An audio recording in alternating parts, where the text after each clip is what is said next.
자, 중국의 근대국가 수립운동에 대해 살펴보도록 하겠습니다. 중국에서 정부 중심으로 중국을 근대화하기에 노력했었던 대표적인 두 개의 운동으로 양무운동과 변법자강운동에 대해 살펴보도록 하겠습니다.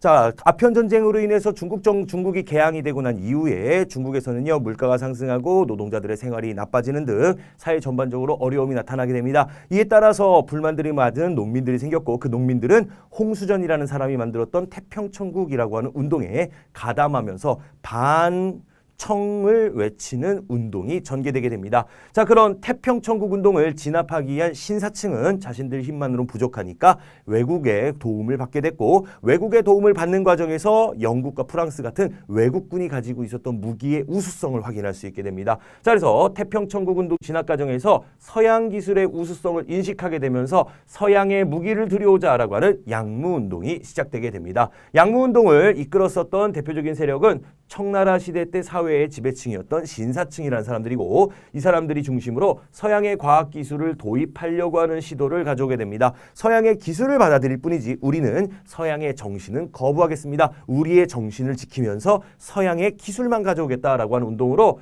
중국의 몸에다가 서양의 기술을 접목시키겠다라고 하는 중체서용이라는 입장에서 전개된 운동이라고 보시게 됐습니다. 그래서 이들은요, 서양에 발달된 과학기술로 만들어진 무기들과 그리고 산업시설들을 만드는 데 중점이 됩니다. 군수산업이라고 하는 무기 만드는 공장들과 각종 공장 산업시설들을 건설하는 사업들이 전개됐었는데요. 30년 가까이 전개됐었던 이 양무운동은 성공을 했느냐? 아니었습니다. 많은 무기들을 만들어냈지만 결국 일본과의 전쟁에서 청일전쟁이죠. 한반도에서 벌어졌던 이 청일전쟁에서 패배함으로써 그동안 했었던 양무운동이 제대로 이루어지지 않았구나라고 하는 것을 확인하는 계기가 됐습니다. 이러면서 자연스럽게 거보세요. 무기만 받아들이면 안 된다니까요. 일본처럼 우리도 서양의 정신과 제도를 받아들여야 됩니다. 라고 주장하는 사람들이 등장하게 됩니다. 바로 청일전쟁에서 패배 이후 제도까지 개혁해야 된다라고 하는 사람으로 캉유웨이라는 사람과 량치차오,